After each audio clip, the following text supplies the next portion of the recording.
Good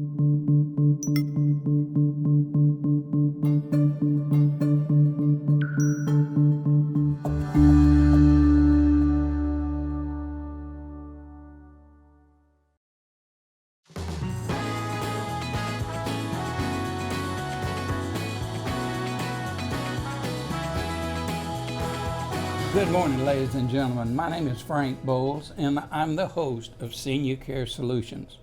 Our goal here is to bring you some of the most qualified professionals in the industry in the Dallas-Fort Worth area. And today we are truly fortunate to have a special guest, Mr. Charles Hodges. He is the co-developer of the Tribute. And Charles, welcome to the show. Thanks for having me, Frank. And would you tell us a little bit about yourself? Certainly. I was born and raised in Dallas, as my family was. We've always lived here. I went to Texas Tech University and majored in architecture, came back, started my practice in 1977, and the practice has grown to practice in 36 states at this point. So Wow. We have a wide reach, but I came to the Tribute need really as a family member, and my dad in 2001 was diagnosed with early stage Alzheimer's, and we went through a tremendous arduous journey with him that really enabled us to see and view as a family member the needs that were out there for someone to really understand dementia care. And we found that really the market was pretty much unprepared on how to deal with a progressive dementia patient. Well, I was very fortunate to be able to view your facilities with you, and I found it truly unique, the details that you took, that you designed into your facility specifically for the memory challenged individuals, such as an Alzheimer's patient likes to walk.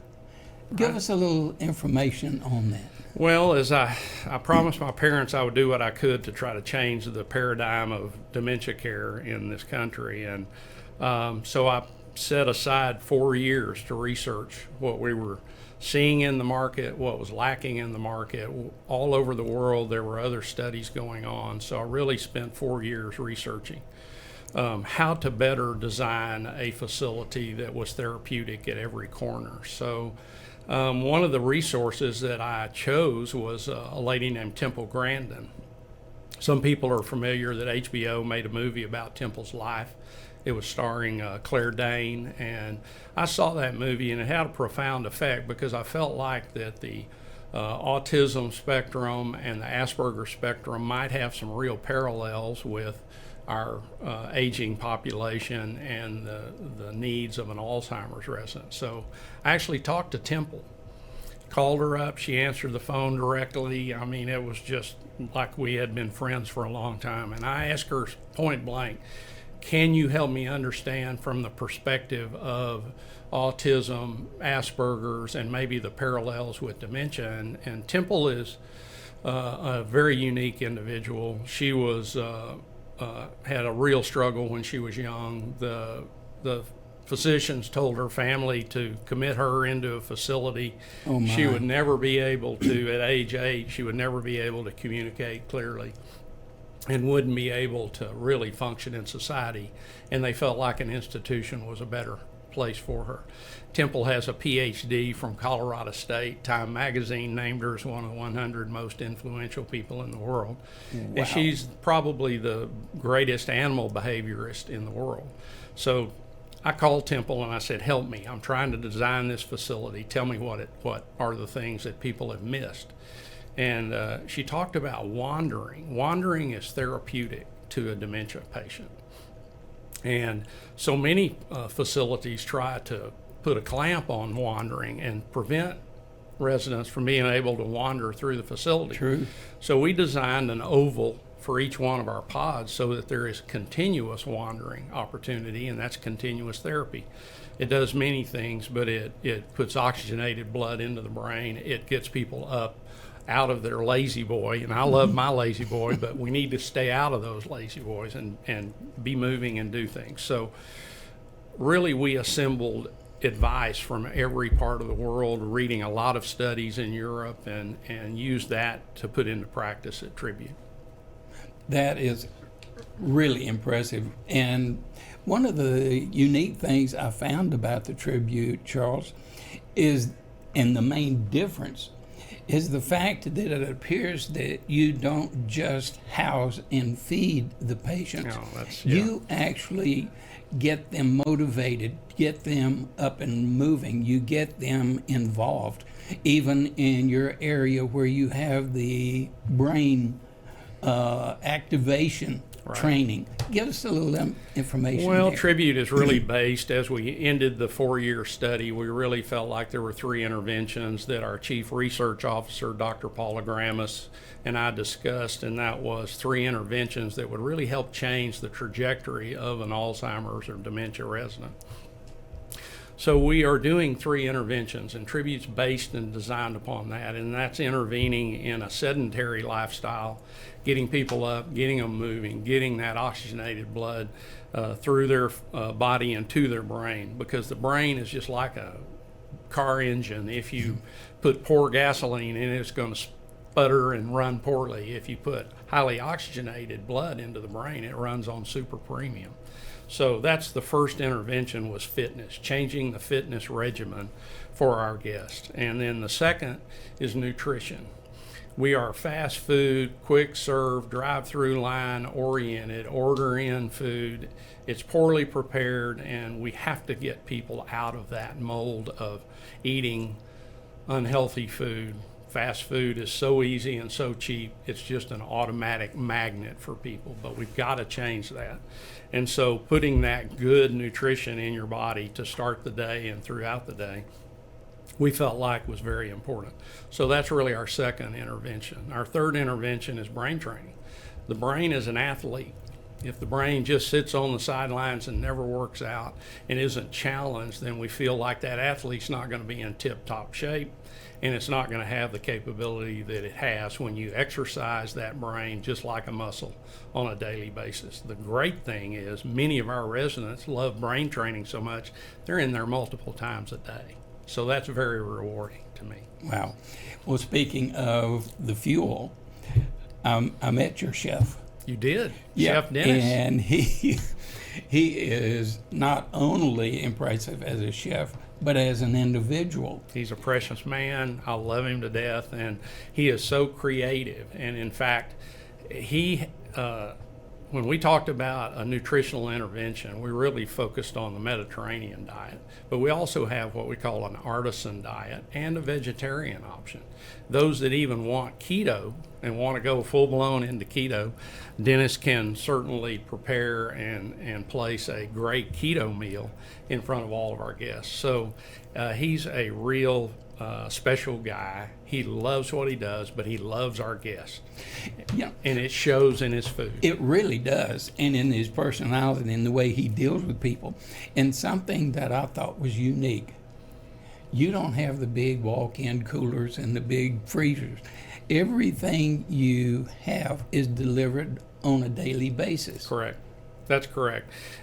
So many times in restaurant facilities or other institutional kind of kitchen facilities, the walk-in cooler becomes the warehouse for things that may have been prepared days and unfortunately weeks ahead of time. By design, we did not want a walk-in freezer or a walk-in cooler. We wanted only stand-up refrigerators and one small freezer unit so that our food is fresh, it comes in fresh, it's prepared. We source it from a lot of local. We try to do some organics. We try to do natural beef. We try to do a lot of different sources, but it comes in small quantities, and it is never stored in a walk-in cooler because we don't have one. You know, something else that I thought was just grabbed me right off, your Fight Club. The Fight Club. Now, that conjures in so many images, but it's truly unique from the way you The Fight Club is approach. really our outreach mechanism, because we have invited members of the community that aren't ready to maybe move to an AL facility like Tribute, but we've invited them to come in and actually participate in our nutritional programs, in our brain training and brain fitness, and in our physical fitness programs. So we think that's a kickstart to get people moving into a healthier, more wellness-oriented lifestyle, maybe in their 50s and 60s, and then come into our facility already being an athlete. And we want them to be a body athlete such that their brain is being exercised on a daily basis. If that then slows the progression of dementia, then they may have more years at home, and that's our gift to the community, is to be able to have them come in and participate and learn about Tribute and the Tribute interventions. Let's talk about your outside facilities. Right. There are a number of pictures on your webpage that is showing the putting green, the greenhouse. Right. And the people that are utilizing those facilities. Certainly. We have a need to be open protocol, open-minded, and try to customize the activity schedule for every resident and every guest that comes in. And our facilities need to be as therapeutic for the families as they are for our residents. And the families are most often forgotten when it comes to someone that sets up a therapy program. The families need to participate. So the ability to have our putting green open to the families where grandkids can putt against their granddad, that's very important. And it brings the family into Tribute, and they become more comfortable, because a lot of times smaller children aren't comfortable in an AL or a memory care setting. This way, the grandparents are able to play outdoors on the putting green in the greenhouse and really participate with their family. And I think that's very important, because the family needs therapy. If you've ever been a dementia caregiver, like our family was, it is so taxing and it is so devastating to try to daily take care of the needs of a dementia resident. Oh my, that stands to reason. And personal experience, a family member, his wife was diagnosed with MS. Mm-hmm. And I remember walking into his bedroom, and he was sitting there on the edge of the bed with his face in his hand and tears rolling down. Sure. And he had nowhere to go for that help. Right. And you are providing that help to the caregivers, because they their lives are changed as well.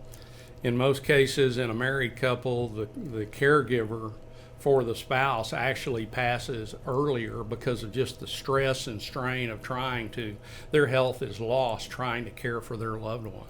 So the families and the caregivers in those families need as much therapy as we can provide for them. And that's something that's very important at Tribute. Also, something that I noticed just walking into the door was the music. Absolutely. You know, we've all heard about people that can't remember their children's name, but yet can walk up to a piano and play a concert. Right. It's a mystery how the mind works, and I'm a layman, so I can't give you any clinical reason why this happens, but we actually have had residents who at home or in another care setting were basically curled up on the couch in a fetal position and just really weren't motivated to do anything. And those residents, one of which I saw the other day, and she was bowling in our lodge, our big open area. And I had seen that resident before who had actually was there in the audience at one of our musical presentations, because music therapy is so important, so important. And after our musical presentation was over, she stood up, walked to the piano, and played 3 hymns flawlessly on the piano. And I thought, yeah, she's in there. She's in there. And, wow. And that's a lot of people can sit down at a piano and play very complex pieces of music, but then they struggle with, just short-term memory. So it's our job to open up those avenues where new memories and old memories can merge into being able to sit and play a song on the guitar or piano. We have one gentleman that's at our facility. He's a guitarist. So he's also a long distance runner. So this is why an open attitude towards therapy has to be so globally important. We had to accommodate the fact that, and he's one of our dementia care residents, but he's a long distance runner. So we actually had to put staff in a car and follow him in loops around our entire campus so that he could run. Now we have a staff member who runs with him, and we're encouraging other members of the high school to come in and run with him. So that's a part of being therapeutic, not only to the resident, but it's also therapeutic to the family, because then they see him out there running with the cross-country team. That's global. You've gone further than that, though. You have invited the music store. Right. I think it was a music supply store. Yes, that gives lessons. To come in and bring students. That's right. And allow him to participate in teaching those. You know, Tribute can be, and every facility could be, but Tribute in particular has adopted Prosper. We want to be part of that community, and that community has been so embracing to Tribute. We actually had a Christmas market in our lobby at Tribute where all kinds of vendors came in, the community came in and bought their Christmas decorations and things. Now, our residents got so involved, they started going into some of our activity rooms and they were making things and selling things, and it was a job. It was a purpose, and I think having purpose in life is globally important. We're not there to warehouse people. We're there to have so many activities and so much stimulation, and you can overstimulate. You have to balance that, but it's so good when they say, Charles, we're just worn out at the end of the day. Well, perfect. That's perfect. They're hungry and they're worn out. Well, something you just said, we all take pride in what we do in life. We have a purpose, going to work, we build, we accomplish something. You tried to give your patients a job to keep them active. Absolutely. Absolutely. And there's so many vocations. My dad was a voracious gardener. So I'm hoping that one of our guests takes on that commercial greenhouse as their purpose in life, and they get in there and they grow the flowers, and then we transplant those flowers into our actual landscaping beds within the atriums or within our courtyards. So a lot of nuance goes into Tribute. The design is meant to be therapeutic. Every wall in every corner of that facility is supposed to be therapeutic. Even your artwork. The artwork is... The artwork is not just picked up here and there. It's almost like a theme. It is. In fact, it is. There's a lot of European art that everything is either actual photography or original oil and some watercolor. But we take a lot of pride in the art collection at Tribute, because Southwest Art helped us assemble this collection of art specifically to stimulate memories of travel, memories of a certain experience. You and I looked at a great painting yesterday of a lady picking flowers with her granddaughter in the garden. Well, that's an experience that a lot of our guests have had, and we want to stimulate that memory, bring that back, and let them enjoy that. That's incredible, because I'm a believer that the more you can stimulate the mind, especially with memories that conjure up that warm feeling, exactly, a connection to especially family. And so many times it is so heartbreaking for a child of that individual to walk in and them not remember their name. Right. Well, and music is a great stimulant of memories also, because your most influential period of your life relative to music is the 16th through 25th year. Might have been your first love, might have been you were in college, you might have seen political things happen within the United States. All those things stimulate memories. So we have a huge song collection. As you know, we were playing music, and I'm so glad you got to witness that, but we played different genres of music from different decades, And we really want to stimulate memories with that. But that 16th through 25th year, for me, that would be Crosby, Stills, and Nash and the early Rolling Stones, those kinds of things. But it doesn't really matter what generation. We will find a period piece as a part of our overall music deck. And I think that's very important, to stimulate those 16th through 25th year memories, and they're so special. You've designed something that, again, is unique, and that is you have atriums in each section of your facility. We do. They're open, but yet they're enclosed. They're covered. That's correct. They are covered. Right. And got a fan that everybody needs to come see to circulate They're large. the air. But in Texas, particularly North Texas, with humidity levels, if you can give people shade and a breeze, they'll be outside enjoying it at 95 degrees. And our residents love the atriums. Now, when we had to talk to the regulations people in Austin, they said, well, we've never seen that. Well, we can't find anything wrong with covering those atriums. So two things are very important at Tribute. There's no mechanical noise in our atriums. We did not use the normal Motel 6 through-the-wall HVAC units. And the reason is because we researched and found that the agitation generator, number one, in a dementia patient is mechanical noise. Now, we're in a room where I can hear the air running. And that mechanical noise, very important to isolate that. Most facilities that my dad was a part of had 25 air conditioning compressors grinding out in an uncovered area that they called a courtyard. Well, that was frustrating to me because I knew after researching, and that's why Tribute has no mechanical noise in their courtyard other than the big fan when we want to turn it on. Something else, and I mentioned this at the beginning, of the detail that you design into your facility, and this is something I had never experienced, and that is the lighting system in your facility. We really found the circadian rhythm, and because what we were trying to do is come up with a therapy that really dealt with sundown syndrome. Could you explain that term? The circadian rhythm is really the balance of endocrine that happens. Now, again, I'm an architect, not a doc, but the endocrine releases are such that you have a balance, and it's really your circadian rhythm during the day. And it has to do with the temperature, or it's activated by the temperature or the color of the light.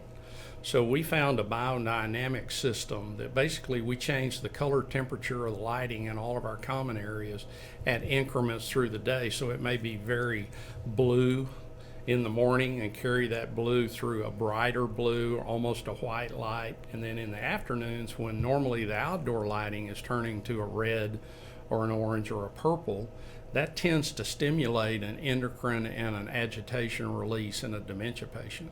So we keep things at 12 o'clock noon lighting temperature through the evening hours, and then we move quickly into the twilight so that it's time for bed.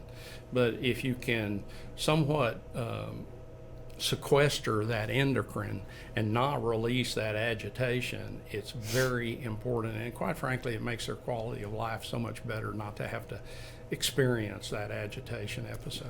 Wow. That, like I said several times, the detail that has been put into the Tribute is some of the things I have not seen. Good. And it is truly impressive.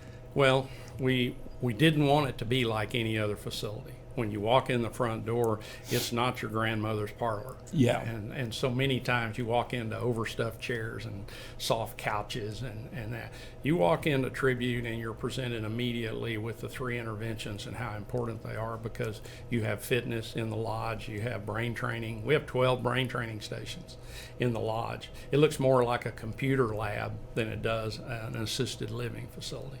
And then our kitchen is open with glass. It's a true show kitchen. We want you to be able to see that, one, it's military clean at every moment. And then we want you to be stimulated by the fact you're watching that food be prepared. You're watching Dennis work his magic in there, and it stimulates hunger, and therefore it stimulates good nutrition because you're hungry and you're ready to go eat. So that's the part of Tribute that is unique. You know, something that I am truly a believer in, and that is the mental attitude of a person when they have a disease. If they are positive and can see a hope, they react better to the stimulants and to the treatments. Right. And your facility truly lends itself to put your people in that frame of mind. Right. We've never wanted our residents to stay in their room. And we've always said, let's take a minimalist approach to the rooms and make sure that people are incentivized to be out in that lodge doing therapy, out on the putting green, out in the greenhouse, out by the activity. We've got a workshop on the other end of the facility, and we want them to have a purpose. They get up, they get dressed, they go have their breakfast, and they go to work. And I will tell you that the brain training has been very popular in that some people are doing it twice a day now. And it's a pretty rigorous program. Yeah. I think I only scored 89 on it. So, it's not an easy program, but that's good. And it automatically progresses in difficulty as the scores come up. We challenge. And so we've even had one resident who is just precious. And she said, I think I found flaws in that software. So that's exactly what we wanted. We wanted them so ingrained in that brain training that it just became a natural exercise they did every day, in addition to Tai Chi and chair yoga and all the other things that we do. We have a HER weight machine, 2 of them actually, and basically we assess with the HER machine because it can change in quarter-pound increments, not like throwing a 5-pound weight on somebody. We can move their progression in quarter-pound increments because it's air-assisted. And then they wear a band, and they just scan across the band, and that machine records and prints out. So the families can watch the progression and celebrate that. And that's very important. One of the aspects of that piece of equipment helps with a major problem with the people over 65, and that is falls. Right. That helps to strengthen their muscles and to help them with their stabilizing. Exactly. To help prevent that injury. Well, not only the yoga exercises and the Tai Chi, which really help with balance, but we actually have a Biodex system that is there, and it's a balance assessment system so that we can print out and judge how the improvements in balance are occurring, and maybe we tweak an open protocol, maybe we tweak the exercise program such that we can focus on balance as an area where we might see a little decline in balance, then we'll push up on that in our fitness program. So it has to be tailored for every guest. Charles, it has been a true pleasure to have you on. You have enlightened a lot of people. And to all of our viewers, when you get to the situation where you need to find a location to give your loved one the care that they need, please take the time to drive out and view the tribute. It can make a difference in your life and in your loved one's life. Thank you, and we will see you on the next broadcast.